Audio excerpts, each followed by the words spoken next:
क़िस्सुल अंबिया सिलसिला आदम अलैहिस्सलाम में इब्लीस से मुताल्लिक बयान के कुछ मजीद पहलू। मोहतरम नाजरीन, हमने क़िस्सा हज़रत आदम अलैहिस्सलाम और हव्वा अलैहिस्सलाम की गुज़िश्ता 2 इक़सात में शैतान का पूरा पस मंज़र आपके गोशगुजार किया था। हर चंद के इसके बारे में कुछ मजीद पहलू काबिल ज़िक्र थे, लेकिन खौफ तवालत से हमने इस क़िस्से को समेटना मुनासिब ख्याल किया। जरूरी है कि इस सिलसिले में चलते चलते इख्तिसार के साथ एक और नुक्ता नजर पर बात कर ली जाए, ताकि कोई भी पहलू मुमकिन हद तक तिश्ना न रह जाए।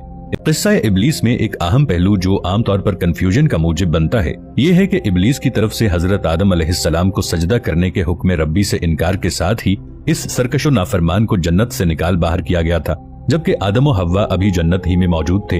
तो सवाल यह है कि फिर वो उन दोनों हस्तियों को वरगलाने दोबारा जन्नत में कैसे पहुंच गया। इस सवाल का एक तसल्ली बख्श जवाब जो ज्यादा करीने हकीकत महसूस होता है, हमने आपके रूबरू पेश कर दिया था। एक और मकतब का इस बारे में बयान यह है कि जब आदम और हव्वा अलैहिस्सलाम जन्नत में थे और इब्लीस को जन्नत से निकाला जा चुका था, तो उसने उन्हें कैसे वरगलाया। इसकी बाबत मुफस्सिरीन कराम के मुख्तलिफ अक़वाल हैं। एक ये कि इब्लीस छुप कर चोरों की तरह जन्नत में गया और फिर उसने कोई भी भेस इख्तियार करके हजरत आदम अलैहिस्सलाम से गुफ्तगू की और उन्हें वसवसा डाला, या वो जन्नत के दरवाजे के पास जाकर खड़ा हो गया और वहां से आवाज देकर हजरत आदम अलैहिस्सलाम को बुलाया और फिर उन्हें वरगलाया, या वो किसी जानवर की सूरत में जन्नत में गया और जन्नत के मुहाफिज उसे पहचान न सके, या वो सांप के मुंह में बैठकर जन्नत में गया, या उसने अपने बाज चेलों को ये पैगाम देकर जन्नत में भेजा।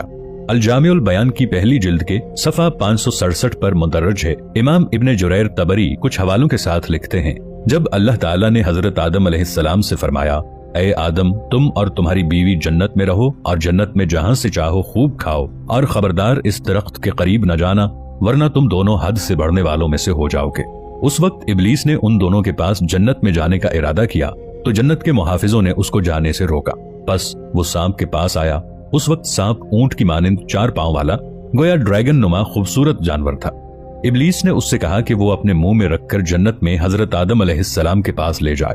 सो सांप इब्लीस को अपने मुंह में रखकर जन्नत में दाखिल हो गया और जन्नत के मुहाफिजों को पता न चल सका। इस रिवायत को बयान करने वाले असहाब उमूमन बात को इन अल्फाज पर खत्म कर देते हैं, हमारे लिए इस कदर ईमान लाना काफी है कि इब्लीस ने हजरत आदम और हव्वा अलैहिस्सलाम को बहला फुसलाकर जन्नत से निकलवा दिया। कुरान करीम ने इसके बयान को मुहम्मल छोड़ा है कि इसकी सूरत क्या थी, और हमारे लिए भी इन तफसीलात में पढ़ना जरूरी नहीं है। ये भी मुमकिन है कि अल्लाह ताला ने इत्तलाए आदम के लिए इसे ये मलिका दिया हो कि जन्नत से बाहर रहते हुए आदम अलैहिस्सलाम के दिल में वसवसा डाल दे। गोया इस ज़िम्न में कोई हतमी और फैसलाकुन बात नहीं कही गई, और पहले के अदियान की तहरीफ शुदा किताबों के हवालों के साथ कई मुबहम बयानात मिलते हैं जो आपस में मेल नहीं खाते। इसलिए कुछ शारहीन ने आदम और हव्वा को इब्तदा ही से जमीन के किसी गोशे में मौजूद सरसब्ज़ो शादाब और अनवाउ अक़साम की नेमतों से मालामाल बाग में रखने को करीने क़यास करार दिया है। आज भी हम देखते हैं कि इसी कुर्राए अर्ज पर हैरत गुम कर देने वाले दिलकश कुदरती नजारों से आरास्ता और पैरास्ता खित्ते मौजूद हैं, जहाँ जाकर इंसान कुछ देर के लिए अपना आप भूल जाता है। हमारे अपने मुल्क में शिमाली इलाकों और कश्मीर जन्नत नजीर की मिसालें मौजूद हैं, लेकिन वो बाग या जन्नत जहाँ आदम और हव्वा को तख्लीक करने के बाद रखा गया था, इन मिसालों से भी कहीं फायक और बढ़कर थी। इसकी एक दलील ये भी है कि बयान की जाने वाली रिवायत के मुताबिक आदम अलैहिस्सलाम के पुतले में इस्तेमाल होने वाली मिट्टी भी इसी जमीन के मुख्तलिफ हिस्सों से यकजा की गई थी। बहरकैफ इस बारे में हम अपनी तरफ से कतईयत के साथ कुछ कहने से कासिर हैं। हमने वही कुछ आपके सामने रखा जो मुख्तलिफ कुतुब में बयान किया जा चुका है। इस किस्से में खास तौर पर इब्लीस के बारे में कई और बातें हैरत में डाल देने वाली हैं, जिनसे आम लोग यकसर लाइल्म हैं। आपकी दिलचस्पी को बरकरार रखते हुए आइए इन पर भी नजर डालते हैं। अल्लाह ताला ने इब्लीस की नाफरमानी से पहले इसे इज्जत व तौकीर बख्श कर बुलंद मर्तबे पर सरफराज किया। 7 आसमानों पर उसके मरातिब व दराजात से उसकी नुमाया शनाख्त मखसूस थी। इसकी तफसील कुछ इस तरह मिलती है कि पहले आसमान पर मलाइका ने उसे तमाम तालीम सिखाई, आसमानी राज, उलूम, अदब व आदाब सिखाए। ये मसलहत रब्बी थी कि ये बहुत जल्द सीखता गया। सीखने और इबादत करने के अलावा इसे कोई काम नहीं था। इतना मगन हो के सीखा कि फरिश्ते इसकी इबादत गुजारी और काबिलियत पर रश्क करते और उसके साथ को बायसे फख्र समझते थे। पहले आसमान पर इब्लीस का नाम आबिद मशहूर हुआ। फरिश्ते अपनी मर्जी या अपनी ख्वाहिश से बगैर हुक्म रब्बी एक आसमान से दूसरे आसमान तक नहीं जा सकते। वो हुक्म इलाही के पाबंद हैं, मगर इब्लीस अपने ज़ुहद व तक़वा, इल्म फज़ल की बिना पर मशीयत इज़्दी से दूसरे आसमान तक पहुंच गया। दूसरे आसमान पे वो जाहिद के नाम से मशहूर हुआ। फिर उसकी तरक्की तीसरे आसमान तक हुई। यहाँ भी फरिश्तों के दर्स व तदरीस में मशगूल रहा। तीसरे आसमान पर इब्लीस ने बिलाल के नाम से शहरत पाई। चौथे आसमान पर जब इब्लीस ने तरक्की पाई तो यहाँ उसकी मुलाकात बहुत सारी अरवाह मुक़द्दसा से हुई। यहाँ उसके इल्म फजल के चर्चे थे। यहाँ ये वाली के नाम से मशहूर हुआ। 5वें आसमान पे वो अपने इल्म फजल, रियाजत और ताअत की वजह से तकी के नाम से मशहूर हुआ। 6ठे आसमान पे उसे कबाजान के नाम से शोहरत मिली। बाकी आसमानों की निस्बत 6ठे आसमान पे इबलीस का क़याम कम रहा, यहाँ तक कि उसे 7वें आसमान का हुक्मनामा जारी कर दिया गया। 7वें आसमान पे इबलीस बुक़्क़े नूर में रहा। हफ्त अफलाक के सब मलाइका का मुअल्लिम करार दे दिया गया। यहाँ पहुंच के उसने अपनी आजिज़ी रियाजत की इंतहा कर दी। यहाँ उसने फरिश्तों के उस्ताद और सरदार अज़ाज़ील के नाम से शोहरत पाई। इतने एजाज़ात हासिल होने के बाद ये उसकी बदबख्ती की इंतहा थी कि एक इनकार ने उसे हफ्त अफलाक की बुलंदियों और रफ़तों से जिल्लत और रुसवाई के पाताल में जा फेंका। इबलीस जब अल्लाह ताला की तरफ से मरदूद करार पा चुका तो उसने बारगाह इलाही में अर्ज की कि अगर मैं रांदा दरगाह ही ठहरा तो मेरी ये कुछ ख्वाहिशें पूरी की जाएं। बाज़ उलमा व मुफस्सिरीन किराम के नजदीक इबलीस ने अपनी इबादत और रियाजत के सिले में ये ख्वाहिशें बारगाह खुदाबंदी में पेश की थी।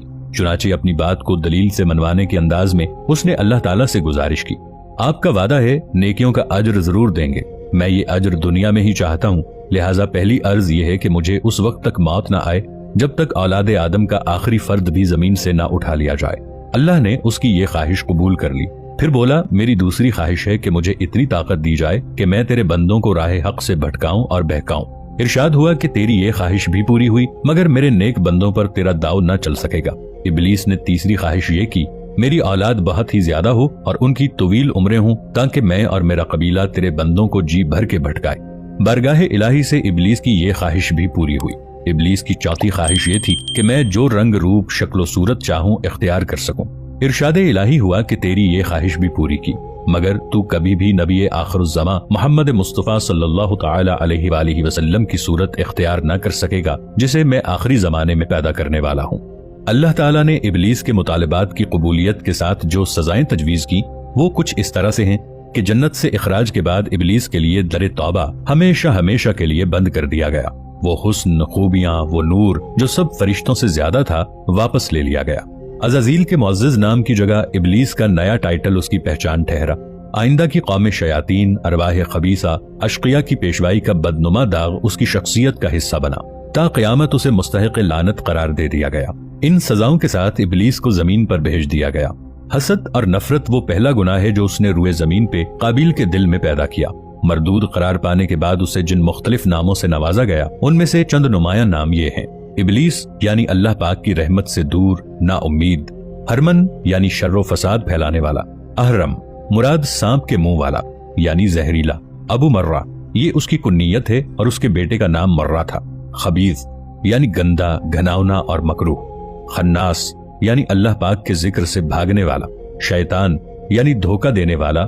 देवकश गवा यानी नुकसान में पड़ने वाला, गुनाहगार, गुमराह। मारिद यानी सरकश देव या जिन। मुर्तद यानी मजहब इलाही से फिरा हुआ। शैतान के 5 अहम साथी हैं जिनके नाम ये हैं। नंबर 1 सिबर, इसके इख्तियार में मुसीबतों का कारोबार है जिसमें लोग हाय वावेला करते हैं और गरेबान फाड़ते, मुंह पर तमाचे मारते और जाहिलियत के नारे लगाते हैं। नंबर 2 आवर, ये लोगों को बदी का मुर्तकिब करता है और इसे उन पर अच्छा और पसंदीदा करके दिखाता है। नंबर 3 मुसव्वत, ये किस्ब और दरोग पर मामूर है जिसे लोग कान लगाकर सुने, तजस्सुस करें और आधी सुनकर मजीद इजाफा खुद कर लें। ये इंसानों की शक्ल अपनाकर उनसे मिलता है और उन्हें फसाद बर्पा करने की झूठी खबरें सुनाता है। नंबर 4 दासम, ये आदमी के साथ घर में दाखिल होता है और घर वालों के ऐब दिखाता है और उन पर गजबनाक करता है। नंबर 5 जकन्यूर, ये बाजारों का मुख्तार है। बाजारों में आकर ये किस्म किस्म की बदी और बददियानती के झंडे गाड़ता है। नाज़रीन मोहतरम, इसके साथ ही किस्सा आदम व हव्वा अलैहिस्सलाम का इख्तिताम हुआ। आइंदा वीडियो मुराद आदम व हव्वा हजरत शीस अलैहिस्सलाम के अहवाल से मुताल्लिक है।